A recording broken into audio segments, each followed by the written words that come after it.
Stories. कातिल परछाई। एक रात जब माया सोने जा ही रही थी कि उसे फिर से वो ही काली परछाई नजर आती है जो उसका गला घोटने की कोशिश करती है। माया चीखती चिल्लाती है लेकिन कोई उसकी आवाज नहीं सुन पाता। माया उस परछाई से कहती है,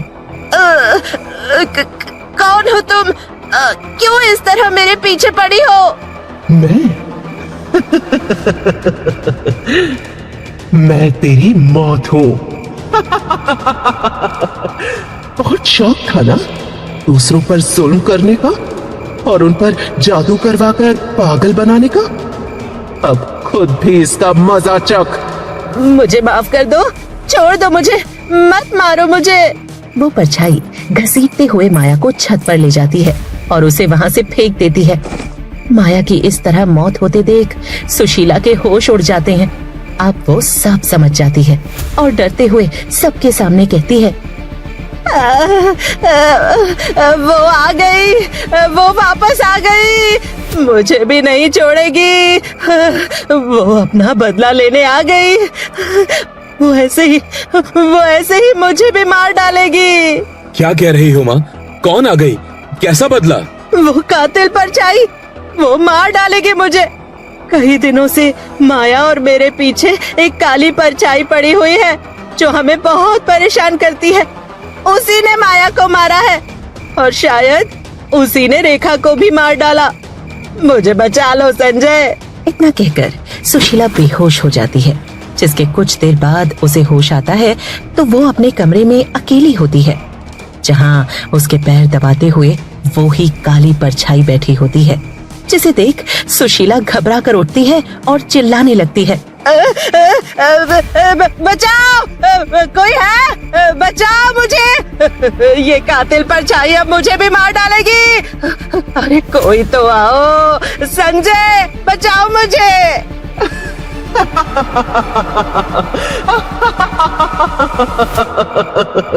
चिल्लाओ और चिल्लाओ। आवाजें सुनकर संजय और उसके पिता अमर वहां आते हैं और देखते हैं कि सुशीला हवा में उल्टी लटकी हुई थी और एक काली परछाई उसे देखकर जोर जोर से हंस रही थी। कुछ देर बाद सुशीला अपने पलंग पर गिर जाती है और वो परछाई गायब हो जाती है। जिसके बाद संजय अपनी माँ से कहता है, ये सब क्या हो रहा है इस घर में? पता नहीं बेटा, माया को भी इसी तरह काली परछाई नजर आती थी लेकिन हमने उसे पागल समझा और उसे खो दिया। लेकिन आज अपनी आंखों से उस परछाई को देख लिया। कुछ तो राज है जो हमसे छिपा हुआ है। वो एक कातिल परछाई है, मुझे मार डालेगी। मुझे बचा लो संजय। इतना कहकर सुशीला फिर से बेहोश हो जाती है। संजय भी अब अपनी आंखों से उस परछाई को देख चुका था लेकिन वो कौन थी और सुशीला, माया और रेखा के साथ उसकी ऐसी क्या दुश्मनी थी? ये सारी बातें सोचते हुए संजय अपनी बेटियों के पास जाता है जहाँ वो देखता है कि उसकी बेटियां उसी परछाई से बातें कर रही हैं और छोटी बेटी का झूला अपने आप झूल रहा था जिसमें वो सो रही थी। वो वहाँ से अपनी तीनों बेटियों को लेकर अपने पिता के पास जाता है और कहता है, पिताजी, वो कातिल परछाई अब मेरी बेटियों को मुझसे दूर करना चाहती है। ये क्या कह रहे हो संजय? हाँ पिताजी, रेखा के जाने के बाद मेरे पास अपनी बेटियों के सिवाय कुछ नहीं है। अगर इन्हें कुछ हो गया तो मैं जीते जी मर जाऊंगा। हमें पता लगाना होगा कि इस कातिल परछाई का रहस्य क्या है और वो हमसे चाहती क्या है। संजय अपने पिता से बात कर ही रहा था कि वहाँ वो ही परछाई सुशीला को घसीटते हुए सबके सामने लाती है, जिसे देख सब हैरान हो जाते हैं। वहीं रुक जा रेखा, कहा था ना इस बार बेटा ही चाहिए, लेकिन तीसरी बार भी बेटी। अब इस घर में तेरी कोई जगह नहीं है, चली जा मेरे घर से। ऐसा मत कहिए माँ जी, मैं कहाँ जाऊंगी इन्हें लेकर। वैसे भी माँ जी, बेटा या बेटी देना तो भगवान के हाथ में है, इसमें मेरी क्या गलती है? अरे गलती तो मेरी है जो मैंने तुझसे अपने बेटे की शादी करवा दी, लेकिन अब मैं तुझे और तेरी इन तीन बेटियों के बोझ को अपने घर में नहीं रख सकती। चल निकल मेरे घर से, रुक जाओ माँ। बेटा हो या बेटी, उनको पालना तो मुझे है और मुझे अपनी बेटियों से कोई परेशानी नहीं है। माँ, रेखा मेरी जिम्मेदारी है और आप उसे इस तरह से घर से नहीं निकाल सकती। अगर रेखा इस घर से जाएगी तो मैं भी यहाँ नहीं रहूंगा। रेखा, अंदर आओ।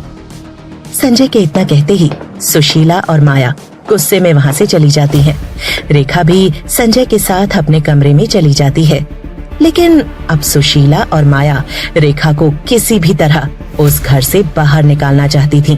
जिसके बाद माया अपनी माँ से कहती है, माँ, भैया तो पूरी तरह उस रेखा की मुट्ठी में है। हम कुछ भी कर लें, उसे हरा नहीं सकते। हारना तो उसे पड़ेगा। तो देख, अब मैं क्या करती हूँ। ऐसा तावीज लाऊंगी बाबा जी से कि संजय खुद उसे छोड़ देगा।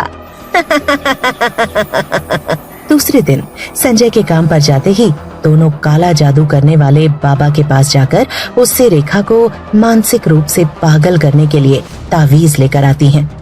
उन्हें लगता था कि रेखा के पागल होने से संजय उसे छोड़ देगा और दूसरी शादी करेगा। अब कुछ दिन बाद अचानक रेखा अजीब हरकतें करने लगती है। कभी अपने बाल काटने लगती तो कभी अपने आप को नुकसान पहुंचाती। उसकी ऐसी हालत से संजय परेशान रहने लगा, लेकिन उसे कुछ समझ में नहीं आ रहा था कि अचानक रेखा को क्या हो जाता है। वहीं दूसरी तरफ माया सुशीला से कहती है, माँ, ये तावीज तो अपना काम कर रहा है, लेकिन अब तो भैया उस रेखा का और भी अच्छे से ख्याल रखने लगे हैं। रखने दो ख्याल उसे, मैं भी देखती हूँ आखिर कब तक वो उस पागल को झेलता है। अभी तो बेटियों का ध्यान भी उसे ही रखना पड़ रहा है। परेशान होकर उस रेखा को संजय खुद ही एक दिन पागल खाने छोड़कर आएगा। उससे अच्छा है माँ, हम उस पागल का खेल ही खत्म कर दें। मेरे पास एक प्लान है जिससे जल्दी ही हमें उससे छुटकारा मिल जाएगा। माया सुशीला को अपना प्लान बताती है। जिसके कुछ दिन बाद संजय अपने पिता अमर के साथ काम के सिलसिले में बाहर जाता है। मौका देखकर सुशीला रेखा की छोटी बेटी को कहीं छिपा देती है। बच्ची के गुम होने पर रेखा बच्ची को पागलों की तरह ढूंढने लगी। जिसके बाद उसे बच्ची की आवाज सुनाते हुए धोखे से घर की छत पर बुलाकर माया उसे धक्का दे देती है और रेखा वहीं तड़प तड़प कर मर जाती है। जिसके बाद सुशीला उन बच्चियों से बहुत काम करवाया करती और उन पर बहुत जुल्म करती। एक दिन छोटी बच्ची भूख से तड़प रही थी और बहुत बुरी तरह बिलखते हुए रो रही थी, लेकिन सुशीला और माया जानबूझकर कानों में ईयरफोन लगाकर गाने सुनने लगती हैं। जिसके थोड़ी देर बाद बच्ची की आवाज आना बंद हो जाती है। ये अचानक इतनी शांति कैसे हो गई? लगता है रो रो कर सो गई। सो गई या रो रो कर? मैं देख कर आती हूँ। माया देखने जाती है कि बच्ची जिंदा है या रो रो कर मर चुकी है। जैसे ही वो कमरे का दरवाजा खोलती है तो देखती है बच्ची हवा में उड़ रही है और बहुत खुश हो रही है। ऐसा लग रहा था जैसे कोई उसके साथ खेल रहा हो। उसने अंदर जाकर देखा तो बच्ची के साथ एक काला साया था। ये सब देख माया चिल्लाती है और भागते हुए अपनी माँ के पास जाकर सब बताती है। जैसे ही सुशीला उस कमरे में आती है तो वहाँ सब कुछ ठीक था और बच्ची अपनी जगह पर सो रही थी। जिसे देख सुशीला कहती है, माया, लगता है बाबा के तावीज का असर तुझ पे भी होने लगा है, इसीलिए ऐसी बहकी बहकी बातें कर रही है। अरे कहाँ है काला साया? वो देख, बच्ची सो रही है। जबरदस्ती मुझे परेशान कर दिया। मैं सच कह रही हूँ माँ। कमरे में आते ही मैंने देखा कि एक काला साया बच्ची के इर्द गिर्द घूम रहा था और बच्ची हवा में उड़ रही थी। माया की बातों पर सुशीला को तब विश्वास हुआ जब रात के समय सुशीला कमरे में सो रही थी और अचानक उसकी नींद खुलती है तो कमरे की छत पर एक बहुत ही डरावनी काली परछाई थी जो अपना हाथ लंबा करके सुशीला की गर्दन तक पहुंचा ही रही थी कि सुशीला चीख पड़ती है, जिससे उसके पति की नींद खुल जाती है और वो परछाई गायब हो जाती है। क्या हुआ? तुम ठीक तो हो? जी, मुझे बहुत डर लग रहा है। लगता है तुमने कोई डरावना सपना देख लिया है। डरो मत, सपना ही तो था। इसके बाद लगातार माया और सुशीला के साथ अजीब अजीब घटनाएं होनी शुरू हो जाती हैं। बिल्कुल उसी तरह जिस तरह उन्होंने रेखा को तावीज के जरिए पागल बनाया था। उन्हें लगने लगा था कि उनके तावीज का असर अब उल्टा उन पर हो रहा है। कभी उन्हें उनके सिर पर बहुत सारे चमगादड़ों का झुंड हमला करते हुए दिखता, तो कभी हर तरफ खून ही खून नजर आता। कभी उनके बाल जमीन पर कटे पड़े दिखते, तो कभी वो काली परछाई। इन सब से परेशान होकर वो उस बाबा के पास जाते हैं जहाँ से वो तावीज लाए थे, मगर वहाँ उन्हें पता चला कि वो बाबा तो कुछ दिन पहले ही बहुत भयानक हादसे में मर चुके हैं। जिसके बाद दोनों बहुत डर जाती हैं और अपने घर जाती हैं तो देखती हैं दोनों बच्चियां अपने कमरे में बहुत स्वादिष्ट खाना खा रही थीं और छोटी बच्ची झूले में मजे से सो रही है और कोई उसे झूला दे रहा है। जिसके बाद सुशीला हैरान होते हुए कहती है, हैं? ये सब क्या है? ये खाना इनके पास कैसे आया? और ये बच्चियां किसके साथ खेल रही हैं? झूला अपने आप कैसे झूल रहा है? अभी पूछती हूँ इन लड़कियों से। रुको माँ, आगे मत बढ़ना, वो देखो झूले के पास ये वो ही परछाई है। माँ चुपचाप चलो यहाँ से। माया सुशीला को अपने कमरे में ले जाती है और दरवाजा बंद करके कहती है, हमारे सारे काम उल्टे हो रहे हैं। ऊपर से अब तो बाबा जी भी मर चुके हैं। हमने सोचा था उस रेखा मनहूस के मर जाने के बाद हम भैया की दूसरी शादी करेंगे, मगर भैया तो अपनी बेटियों के कारण शादी ही नहीं करना चाहते। हम तो इस मुसीबत में फंसते जा रहे हैं। मुझे तो बहुत डर लगने लगा है माँ। अब क्या करें माया, मुझे तो लगता है ये काली परछाई रेखा की है जो हमें परेशान कर रही है और अपनी बेटियों का ख्याल रखती है। हाँ, और शायद बाबा जी को भी उसी ने मारा है और अब वो हम दोनों को भी मार डालेगी। माँ, रेखा की आत्मा कातिल परछाई बन गई है, वो हमसे बदला लेने आई है। धीरे धीरे करके माया का व्यवहार बिल्कुल बदल चुका था। उसकी मानसिक स्थिति बुरी तरह खराब हो गई थी। एक रात जब माया सोने जा ही रही थी कि उसे फिर से वो ही काली परछाई नजर आती है जो उसका गला घोटने की कोशिश करती है। माया चीखती चिल्लाती है, लेकिन कोई उसकी आवाज नहीं सुन पाता। माया उस परछाई से कहती है, कौन हो तुम? क्यों इस तरह मेरे पीछे पड़ी हो?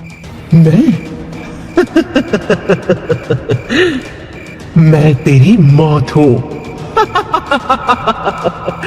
बहुत शौक था ना दूसरों पर जुल्म करने का और उन पर जादू करवाकर पागल बनाने का।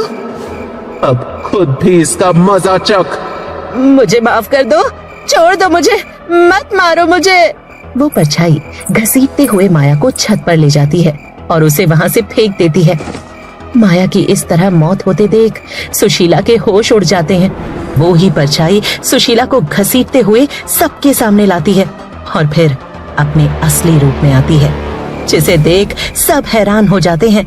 वो कातिल परछाई और कोई नहीं बल्कि रेखा ही थी। सुशीला रेखा को देखते ही उसके पैरों में गिर जाती है और अपनी जिंदगी की भीख मांगते हुए कहती है, मुझे माफ कर दो रेखा। मैं मानती हूँ कि मैंने तुम पर बहुत जुल्म किए हैं। संजय, तुम भी मुझे माफ कर दो। मैंने ही तुम्हारी जिंदगी बर्बाद की है। मैं ही हूँ तुम्हारी रेखा की कातिल।